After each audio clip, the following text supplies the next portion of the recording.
so many founders who they want to do the community thing and they want to throw money at it, they want to hire a community manager, but they don't really know why. Welcome to NYC Ground, the podcast for curious startup founders. If you want to get 10,000 followers on LinkedIn in the next 6 months, there's a playbook to do that. In each episode, I dive deep into the learnings and mistakes made by the world-class investors and operators who have helped make the New York City tech ecosystem what it is today. Find a backdoor into getting the same kind of access everybody's looking for, but then there's a secret path to it. For our first live event, we have the best community organizer in the world, Andrew Yeung.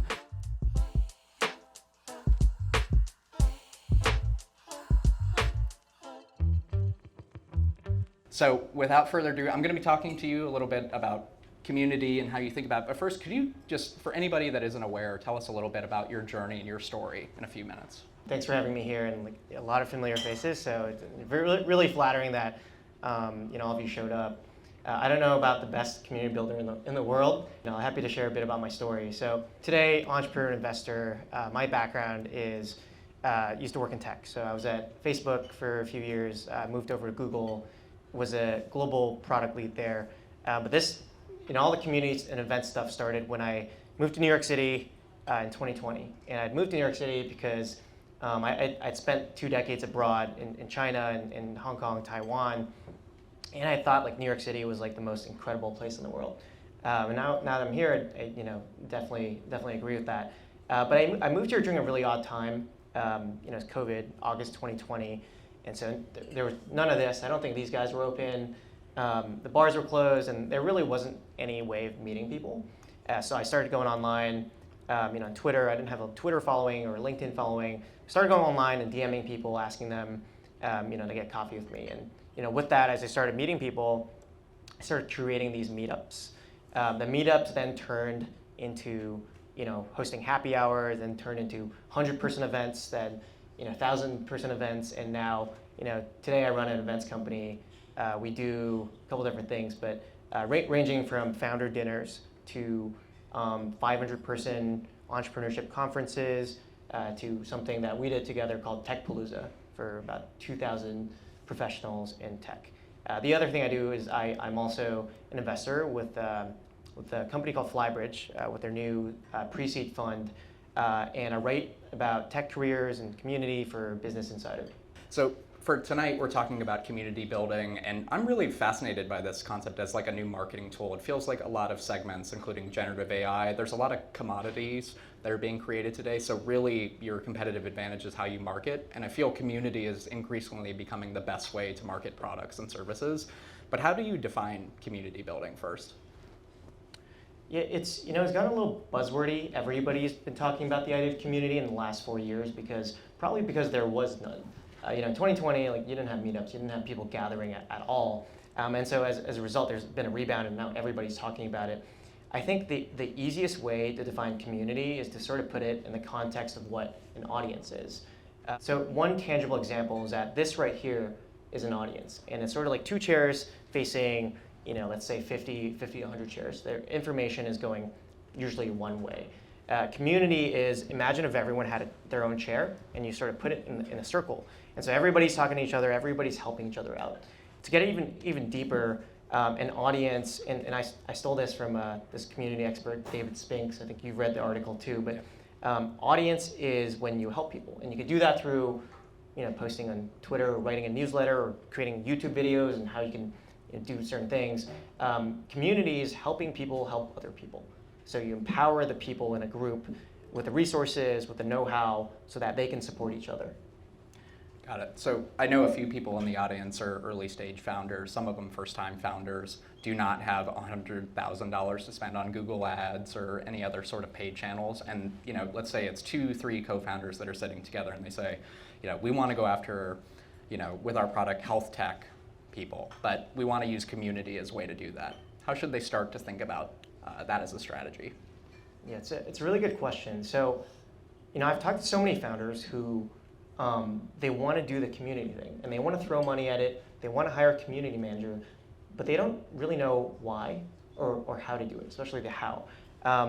The first step is to understand what purpose community serves for your startup. The worst reason to do something is because everyone else is doing it.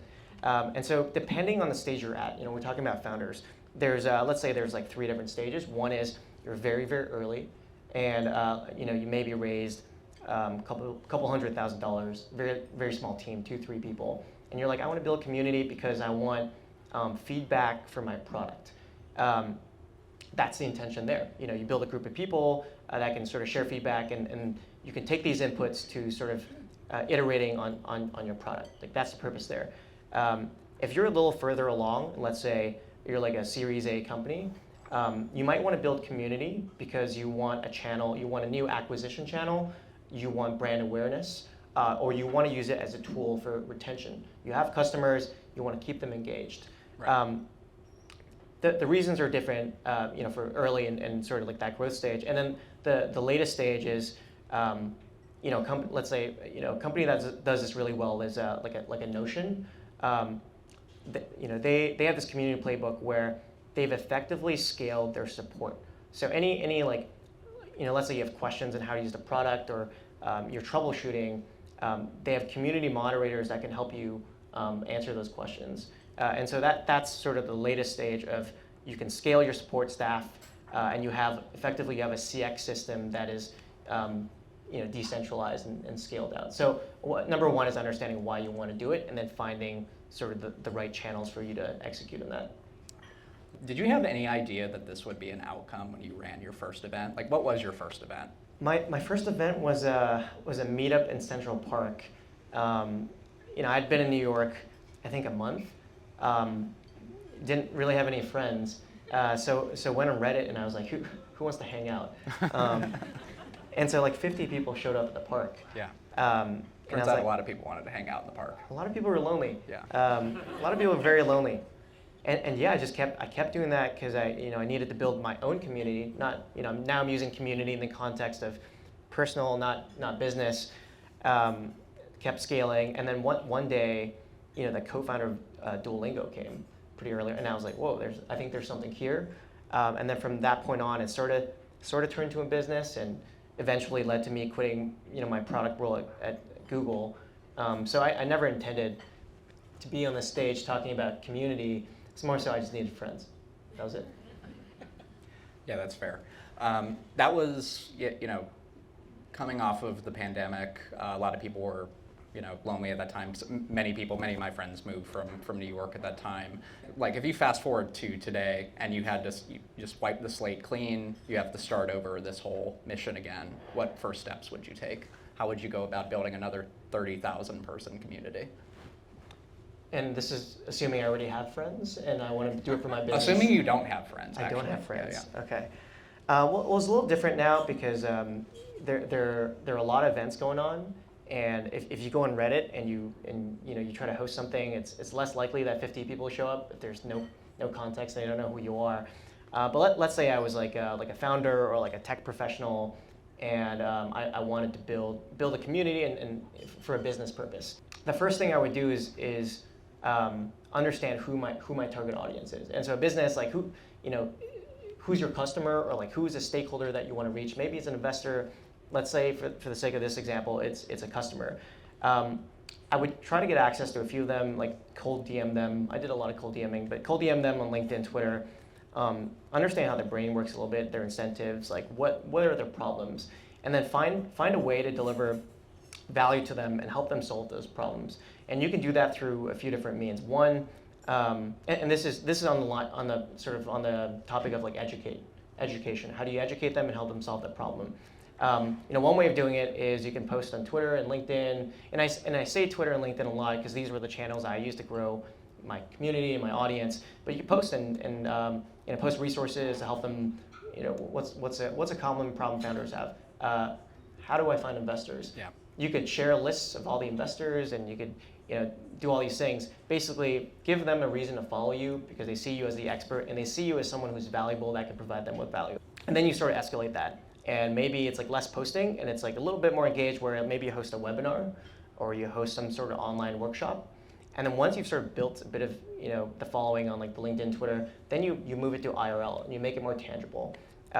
You do stuff like this, where you bring investors on, teaching these founders how to raise money, and then maybe you expand in like conferences. But while you're doing all these things, you are capturing leads. And so every person, and I did this the last 4 years, every person that comes to your event, and I say this in a, hopefully not in a creepy way, but you want to capture data on them.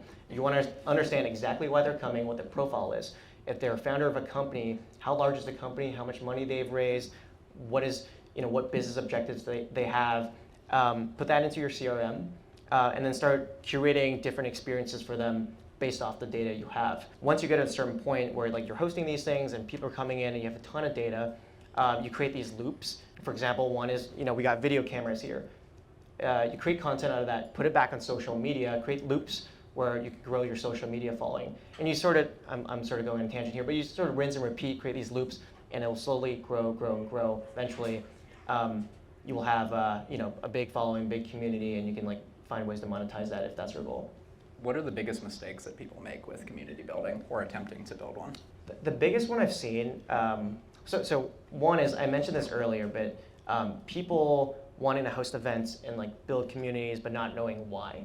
And so they're just, and you could see it in the event. The event has like no intention, and you have no clue who's supposed to go, why you're supposed to go. So that's number one. That's the biggest thing. Number two is people who try to monetize too early, and it might not be monetized, but people who try to like charge too early. In the early stages, when you're building community, you're trying to host events, your objective should be to get as many relevant and high quality people into the room as possible. And so you don't want to gate that. You don't want to put like a price tag on it, even if it means you're taking a loss in the beginning. You might have to have some initial investment costs and eat that until you get that initial top funnel traction, and then you can start sort of monetizing or implementing a business model behind it. That makes sense. So on that point about event curation, like with events that Row holds, for example, it's largely first-time founders, some seasoned founders, and connecting them with VCs that want deal flow. How do you think about curation to help people that are attending get the most value out of them, honestly? That's a great question. So I go back to like, why are we hosting the event in the first place? And so let's say it's like a founder event. It's really broad. You can have different flavors of founder events. You can have pre-seed founders. You can have founders who currently like work at Microsoft and like are working on the side project that they one day want it to be their main project. Or you have like Series A founders who raise a certain round, a specific round, and are looking to take their business to the next level. So one is like, you have to have a fairly narrow criteria for your audience. That's the meaning of curation. So for a lot of my events, I have like these sort of like objective bars that, if it's a founder event, objective bars that founders should be hitting. One example, this isn't my event, but one example of a community sort of membership business is Hampton. And their bar is you have to either be doing $1 million in revenue a year for your business, or you raise $3 million.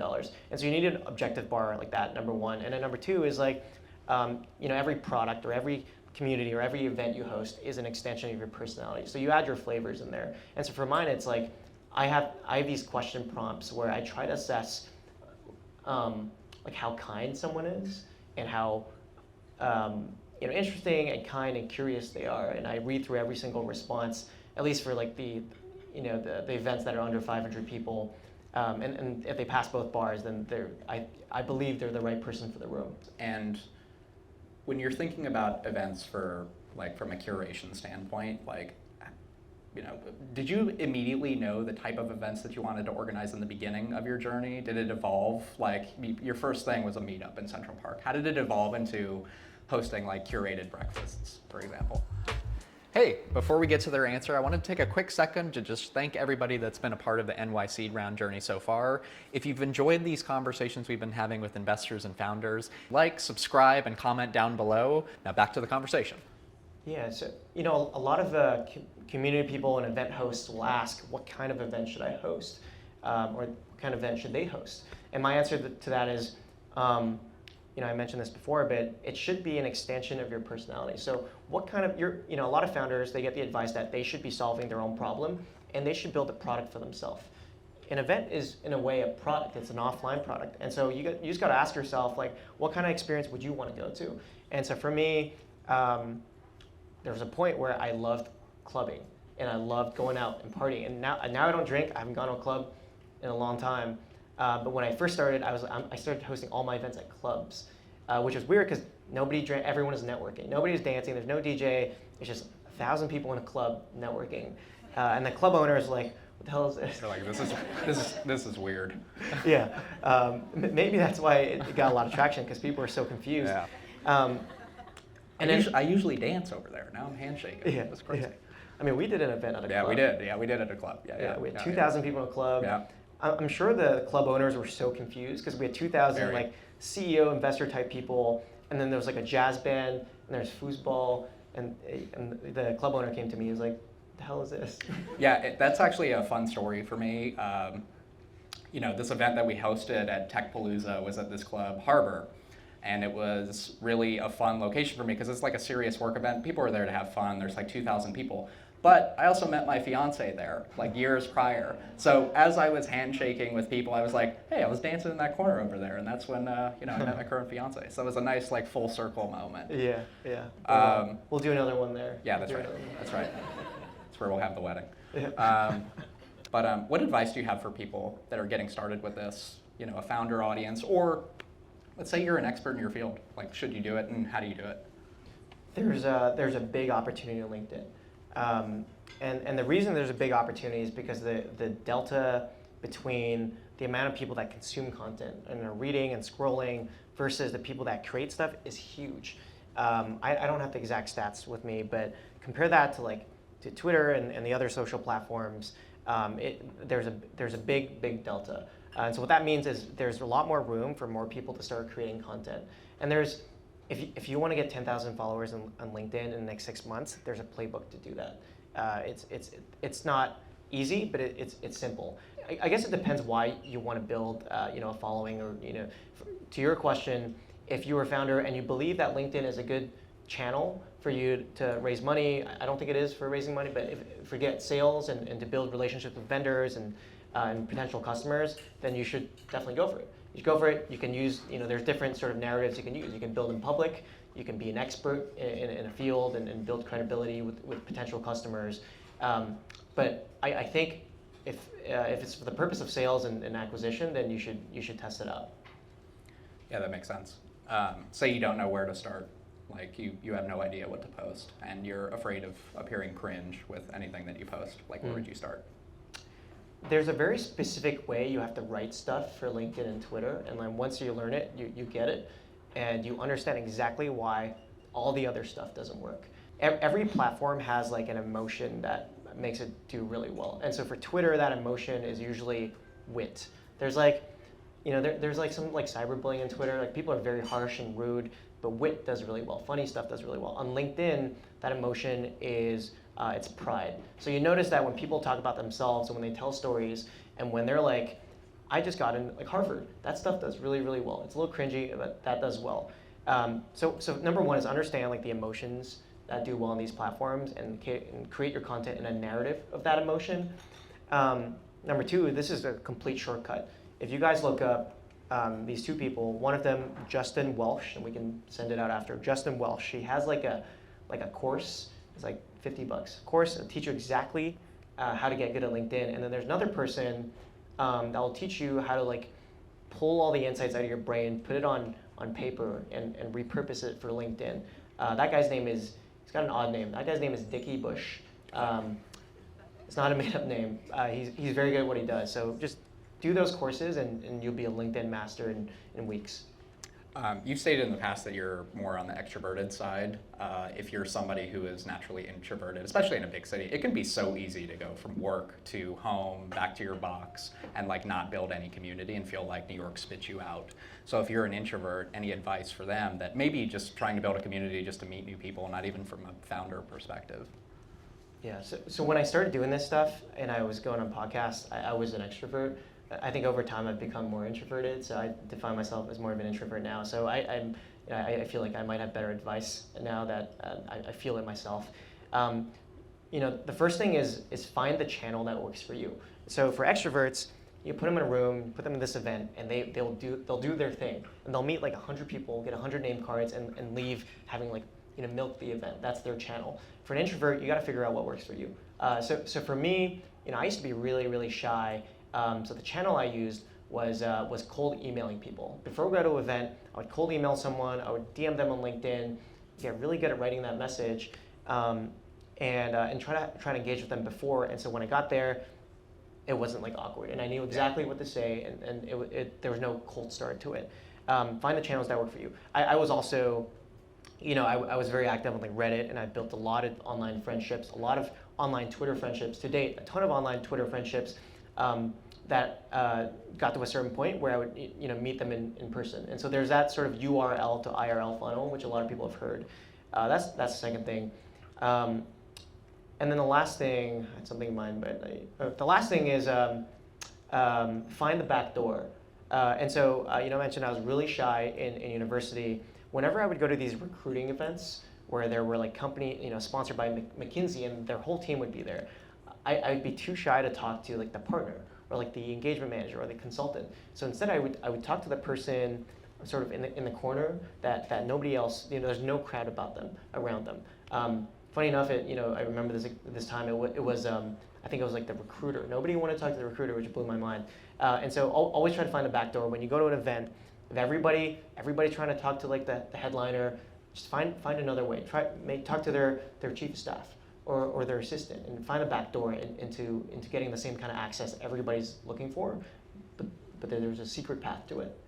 That makes sense. You've talked about the power of like informal coffee chats, but for folks that may be like skeptical about that, can you talk about like maybe one meeting that you had or one intro that you had over coffee that has been really enhanced? It has enhanced your life, your career, or any opportunities in your life? Coffee chats are like, for most of us, if you work in business and tech, it's part of the job. You got it. And a lot of people are like, I don't want to do this networking coffee chat stuff. But in reality, it's part of the job. If you want to grow in your career, you got to meet people. You got to and especially outside your field and outside your company and your community.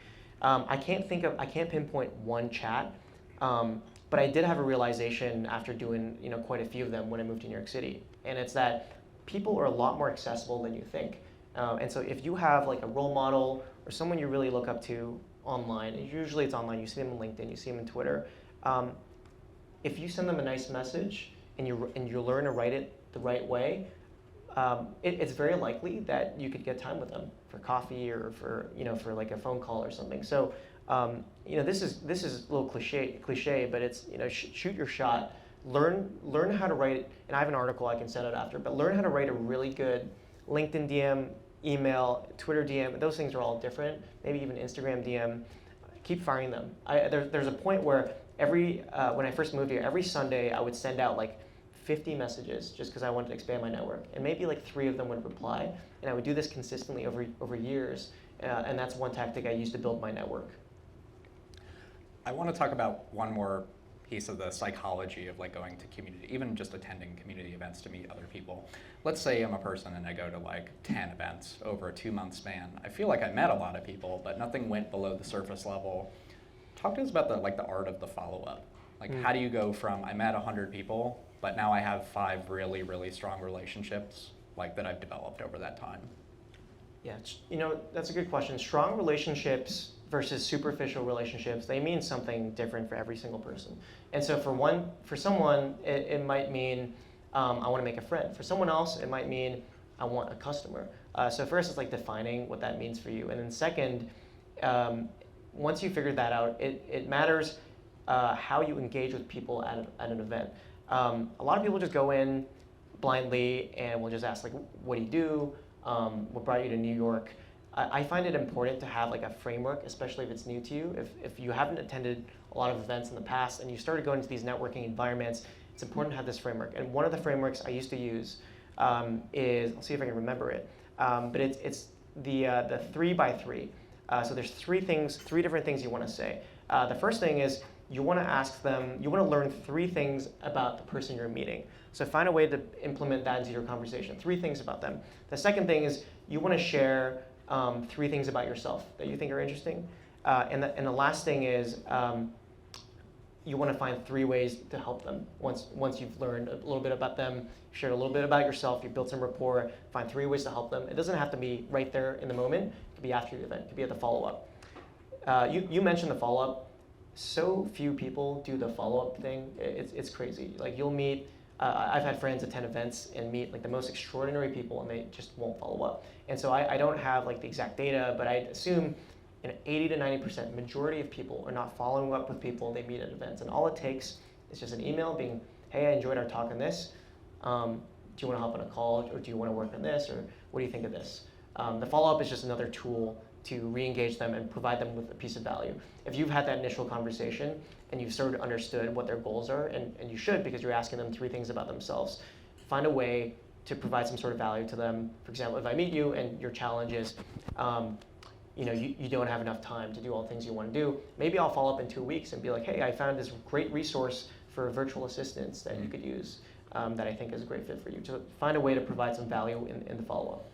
Makes sense. I would also say just, that some people may feel like when they meet somebody, they're like, oh, they haven't reached out to me, so I'm not going to reach out to them. I would just say, like, uninstall that part of your brain. Like, be the person that proactively reaches out, organize the dinner, organize the park meetup in this case. Yeah. You'll be surprised how many people show up. 100%. In your case, it was like 50. Anyway, thank you so much, Andrew. I want to turn it over. Anybody have any questions for Andrew related to community, his life, anything else that you're curious about?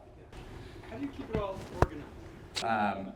Andrew, the question is, how do you sort of reorganize? So I have this big Google sheet, and it's got like name, email, last time we like chatted, sort of like business goals, any other details I need to know about that person, that I sort of maintain over the years, that I I track every week, and then I have my assistant sort of scrape my calendar, and every single person I meet, every event I've hosted, she puts all the people in there. So it's just one, and I tweet about this a lot. I'm like, is anyone building a solution that's like better than what I have? And I haven't seen anything yet, but it's nothing advanced. It's just like a Google sheet. Yes. So question is, how do you find the time to do it? I'm a busy founder. She's building a generational company. I don't have time to host a poker night. How do I do this? I was talking to the founder of Foursquare, and he's working on his next thing, and he's like, I just don't have time, and I don't want to do it. I want to spend time with my family. How do I build the next unicorn? And you can't. You got to put in the time. Hang out with your family, man. Yeah, when you're just starting out, like you have to put in the effort and the repetition, and unless you can find a way to scale it. And so in his example, and probably likely in yours as well, what could work is if you get like a sort of chief of staff type person, or maybe like a very ambitious intern type person who run all this stuff for you and do it for the experience and do it in return for your mentorship and access to your network. That could work, but there's no way to automate it with software or anything like that. You have to get someone to host stuff and post on your behalf and all those things. One thing I would just add is that while it may feel like a lot of work in the beginning, I bet it would take on a life of its own, so you can kind of go into the background. That's sort of like your thing. You've become like the Gatsby of tech, where you organize these massive events and then you just sort of disappear. There are people love being involved, and so I think there are a lot of volunteers here I recognize that help me run my events, and people get a lot of energy from like helping coordinate and being around other people, and so you'd be surprised. Like exactly, there are people out there that are open to helping, sometimes for free. Yeah. You in the blue. I'm Naveen Saeed. I'm also a founder, early stage, of an AI dating coach. It's called Love Actually. So my question was more around like, how do you stop curation from becoming exclusivity? Like, I don't want it to feel like I'm excluding different types of people, but I want it to be curated enough to have that kind of value that you were talking about, Andrew. So just like, how do we balance that? So how do you balance curation with not wanting to exclude people from the community you're building? I heard a really good quote, and it goes like this. When you close the door, you create the room. And so for every event, every community build, there needs to be an element. It has to be exclusive. That's what makes it a community. People need shared values and shared characteristics. I don't like creating only exclusive environments because I want to create events that are accessible to all. So the way I do it is I have these dinners, and I have these event formats that are more geared towards specific types of founders. And then I have other events. For example, every month I do something on Arlo Williamsburg. About 1,000 people there. Anyone is welcome to come. You don't even have to be in tech. And then I have these other ones for CEOs who have raised $5 million plus. And so I do a bit of both. There's a bit of an offering for every different types of personas, but to create the type of brand and type of event you want, you need to create boundaries, and you need to close the door. Hey, I'm Mike. I'm an early stage founder building a marketplace for business introductions. You mentioned coffee chats, where it's really good to meet new people as part of the job to help others, and I love to help others and mentor other founders. But then the problem is, all this time you're spending helping others is time not spending on your own startup, building stuff. So how do you balance your percentage of your time helping others versus organizing your own events or doing your own work on your own startup? From a business perspective, you got to figure out what your business is, and that's really vague. But what I mean is that there's common wisdom out there, and like Paul Graham says this, and they're like, if you're a founder, stop going to all these events, stop going to dinners. You're always going to get invited to stuff. Stop going. Don't spend all your time going to events, because you need to build the product, and you need to lock yourself in a room and build the product. In my case, my product is events, so I got to go to the events. I got to talk to people. I got to have coffees with people. So it sounds like for you, that might be part of the job. If you're building a marketplace for introductions, your job might literally be to build your distribution of founders and investors and customers, and bring them into your ecosystem. So it's figuring out what your business is and what activities support it versus what is distracting, or potentially has a secondary benefit but isn't directly correlated to driving the growth and the revenue of the business. Yeah, one thing I would add to that is, I attend a lot of tech events here in the city as well. Two of the recent ones I've been to that are like really good. One was a community event for infrastructure startups, folks that are building like below the application layer, very hyper targeted, very intelligent people, heads of engineering, CTOs. And then the other one was founders that are building in life sciences. Now, what you couldn't tell by those events is that both of them, respectively, are organized by one VC who invests in infrastructure founders and one person who leads business development at a startup that sells to health tech companies. You would have no idea. And yet, they've built this community that serves their business needs while also having a sense of belonging at the same time. You would have no idea. Hi. First, thanks so much. This has been very, very insightful for me. My name's Larissa. I work for a family office here in New York. I'm an operator for this family office, but one of the things that I'm trying to do is build my own community and network. And what I'm trying to do is just bring entrepreneurs such as people here. If they don't have the resources or the network, I'm that entryway, so I'm doing that by building my own community. So if anyone wants to follow up with me, please do. However, I am doing this by myself. I have my full-time job, but this is a passion of mine. And right now I'm building relationships. However, how do you learn about sponsorships? Like when you were still early on and you're trying to build like the back office of your company, right? So like knowing about negotiations or sponsorships, like how to do that. Build out the event, that's easy for me. But bringing really, I guess, the negotiation or sponsoring of it, how do you do that? Did you work with other people? Did you learn it by yourself? Like, any thoughts would be very helpful. I learned it by myself, but I know that's not helpful to you. The framework I used. Good night.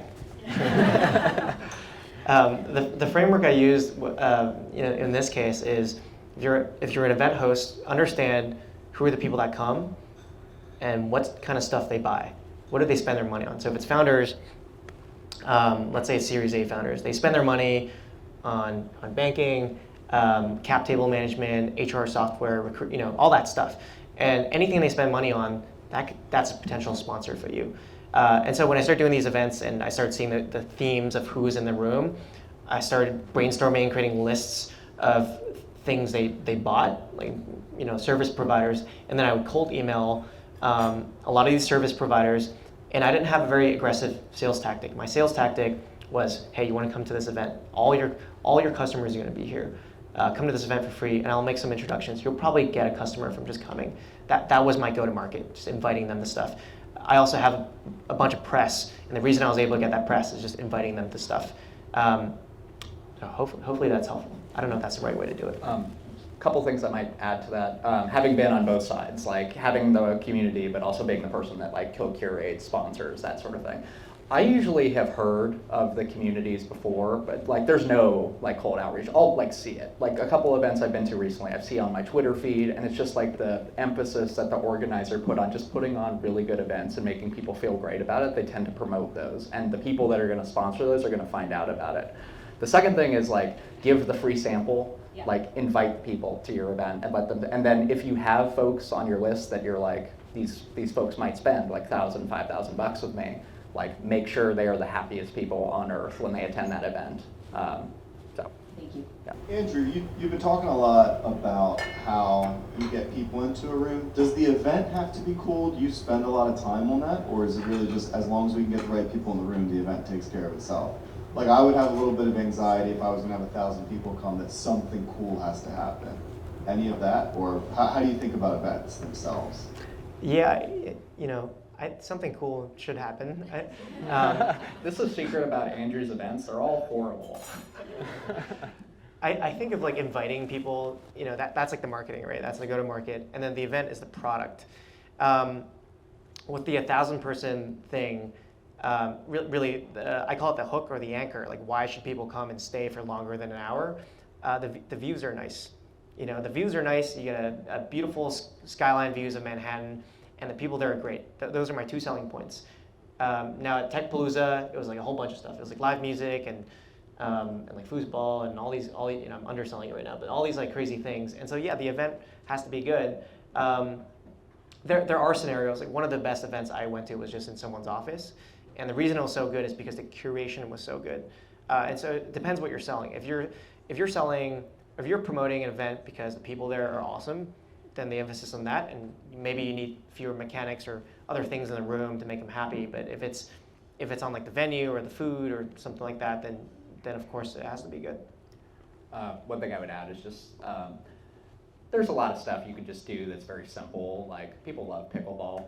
Like they love it. They get a lot out of it. Nobody's going to walk away from the event saying like this was a horrible event if you host something that people generally like. So I've got a question that's kind of related to one of the earlier questions, and it's essentially an understanding that you do have to set boundaries as you create a community, but at the same time, one of my, this is a personal opinion, is a lot of communities have essentially become echo chambers, and essentially you can see a lot of this even in our political climate today.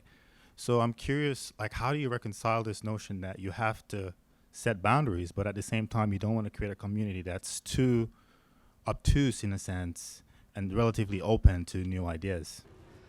Yeah, I mean, you want some diversity in the room. I don't think I have a great answer. I don't think anyone has a great answer to this question. Maybe you do, but I think you have diversity in the room. So if I have, you know, my criteria is like early stage founders. I try to get someone from each sector, and I try to get someone who has sort of a different like background or upbringing, or has a different perspective on the world from what I can see on their Twitter and LinkedIn. And so I think the answer to that is diversity through signals that you can see publicly that you can use to curate the room. I'm not sure if you have any thoughts on that. What's like an example?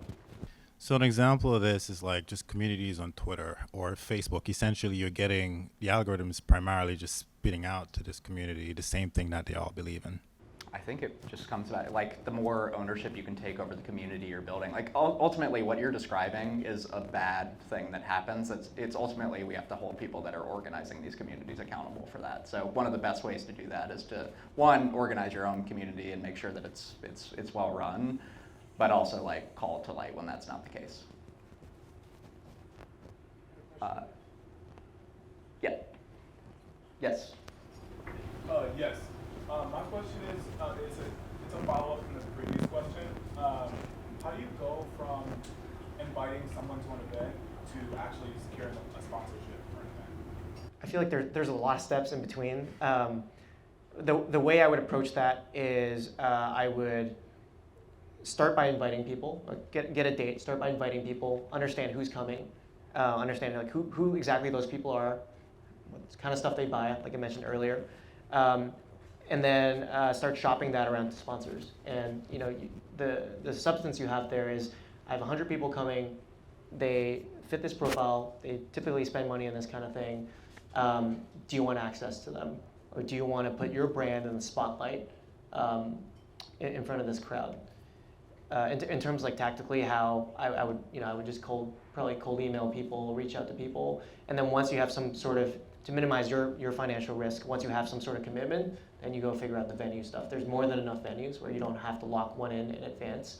You can do the people thing first, you can do the sponsorship second, and then the venue last.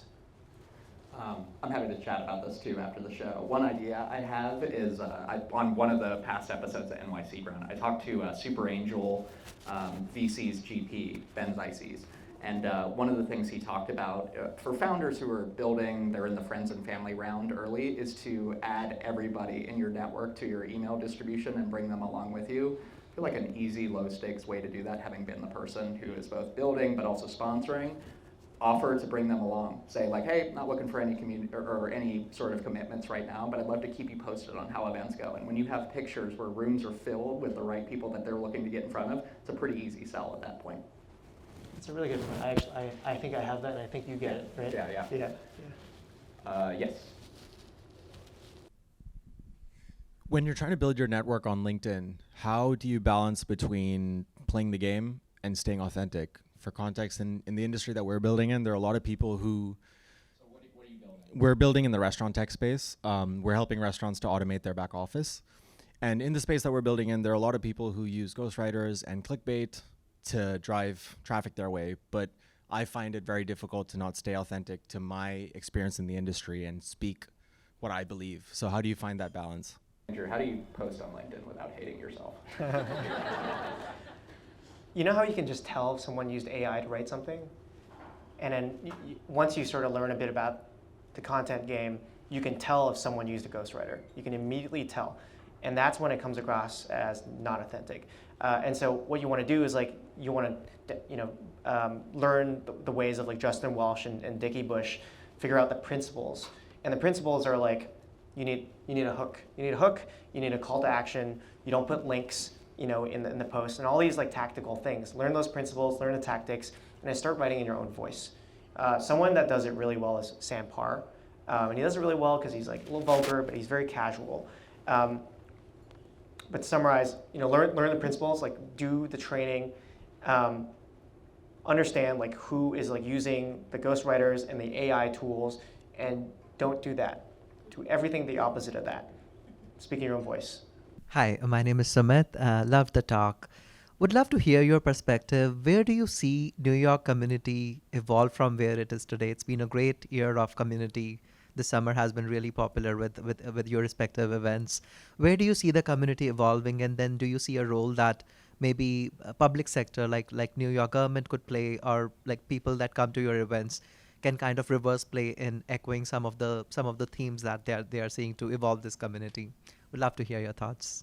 Maybe you have the stats, Justin, but we're looking at like seed rounds raised, volume and monetary amount, and like the amount of new founders in New York City, and I think we're competitive with San Francisco, or if not higher. So the most recent data points, last year New York accounted for 15% of all US-based VC funding, which that's for the first time ever.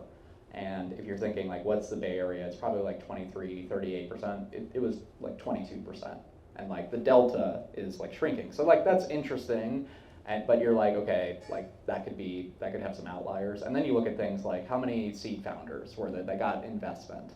And so in Q1, for example, New York had more seed stage investors than Bay Area had. Now that's a leading indicator. That's a prediction of what's to come.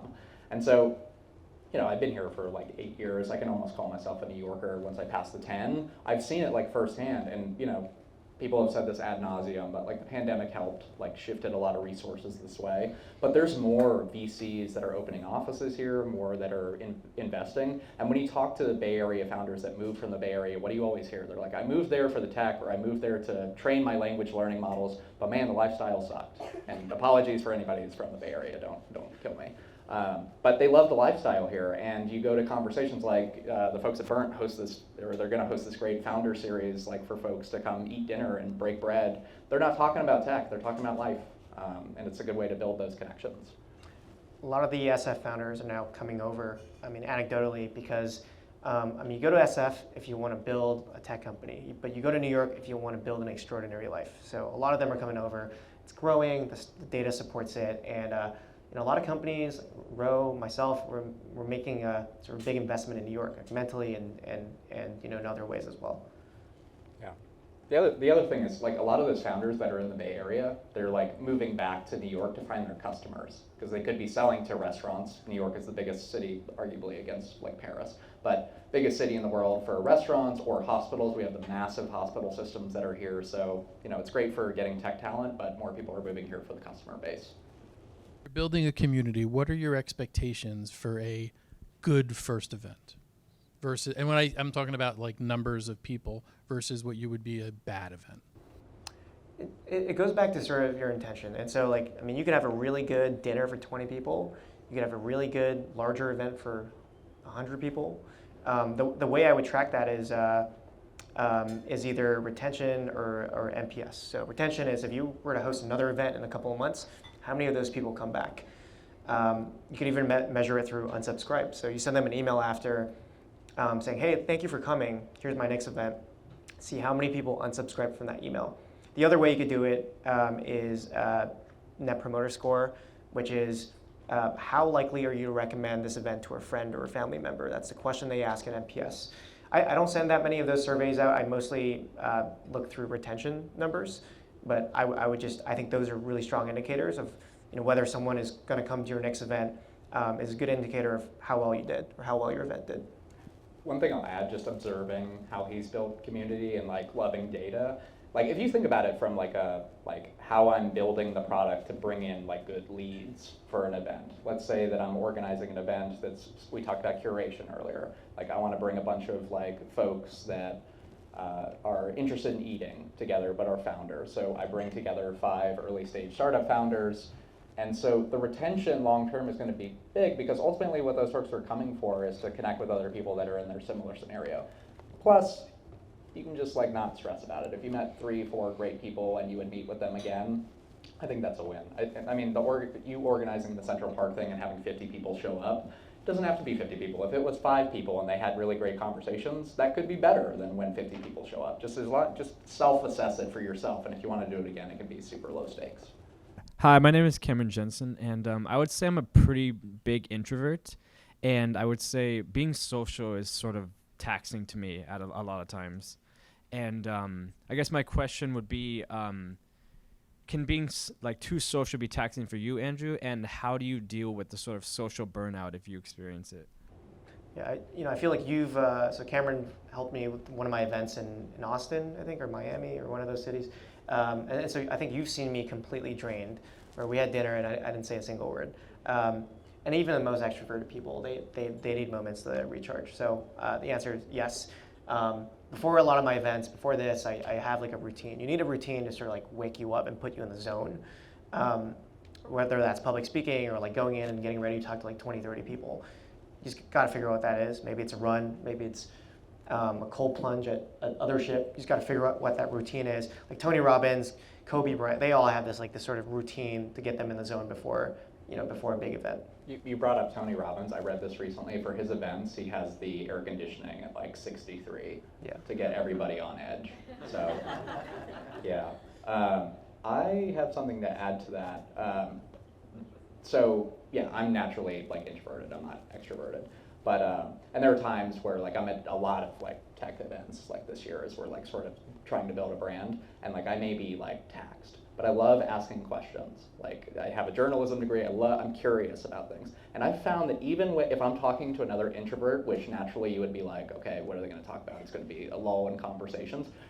Every single person in this room has 2 or 3 things that you can talk about for days, and it's my job to find out what that is, and where it starts with, where are you from? Even in that response, you're going to say something that leaves a hint for me to try and figure that out. And so when people have like those passions of theirs, in Andrew's case, it's learning how to dunk right now. I can go for days talking about that. And it doesn't feel taxing because all I'm really doing is like asking questions and giving people room to breathe and giving room to speak. So it's like one of my tips. Hi, my name is Vitaly, early stage founder. When you start I'm building a startup tech kit to simplify their tech adventure.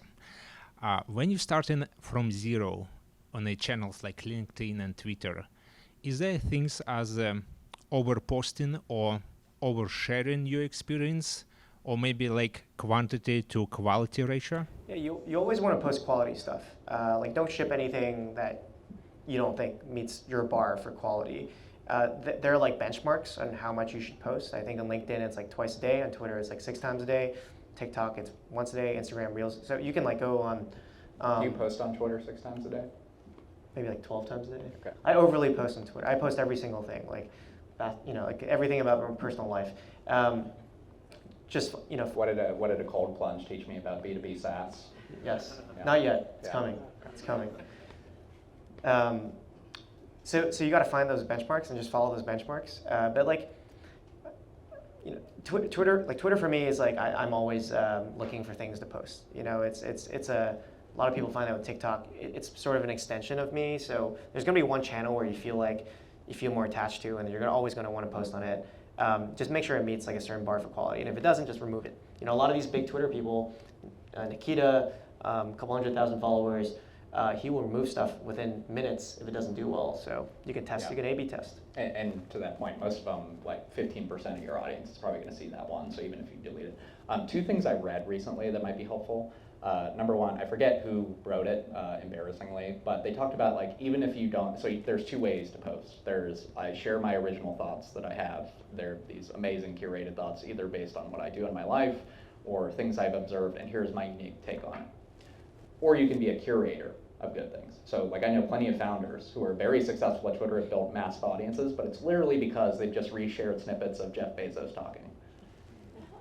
And so I found it helpful. I didn't know Jeff Bezos said this random like quote, so it's worth a follow. They gave me value because it wasn't their original thoughts, but they curated this piece of information. It can be a screenshot of a book they're reading. So if you love reading, like I want to hear what you're reading and why you're reading about it.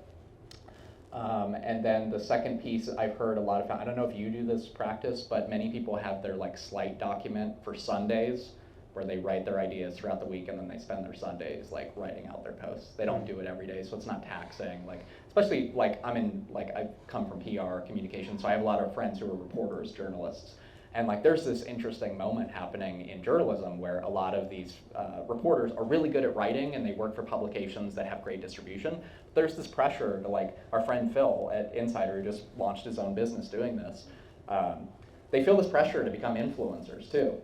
And so a lot of them are like, I write all day, I want to close my laptop at 5 p.m. when I'm done. And that's a fair like perspective to have. So they rest and they bring all their good ideas they have on their like, terrible city bike rides over the bridge, and they put them in this document. And then on Sunday, fresh eyes, write out a bunch of posts.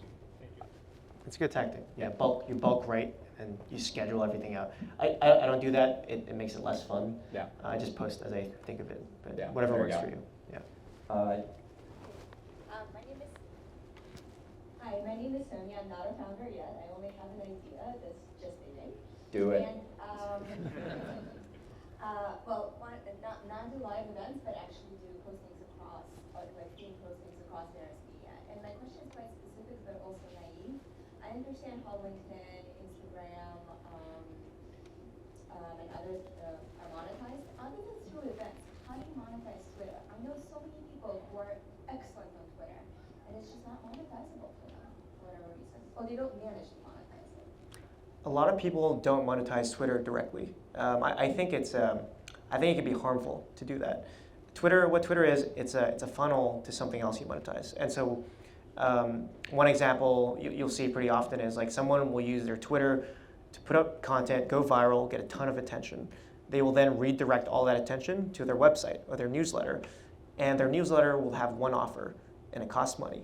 It's a course or a membership. And so like the way I think about it is like Twitter, like all these social platforms, you have an audience there, but it's borrowed. It's not actually yours because the algorithm changes and you could potentially lose everyone or lose your ability to reach them.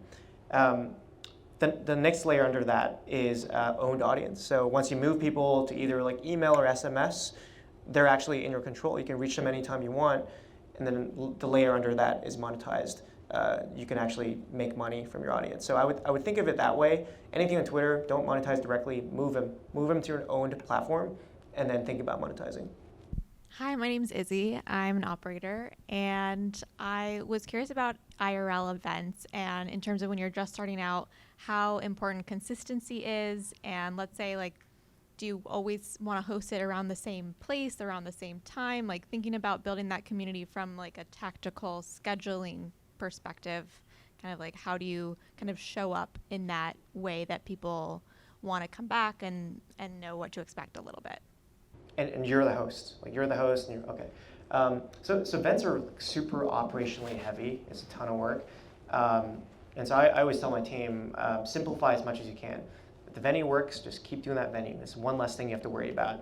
If you order specific types of food for the event and people like it, just keep doing that. So simplify as much as you can. I would.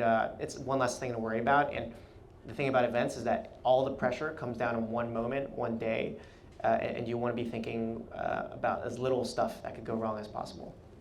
I would echo that. Life is risk mitigation, so anything that is out of your control, eliminate it, like as much as possible. Hi, my name is Yushin. I'm also a founder. What are you building? It's a platform for creativity in early child development. My question actually for both of you. Obviously, you've been very successful in building community and events. Have you been in case where you built an event that did not meet your expectation?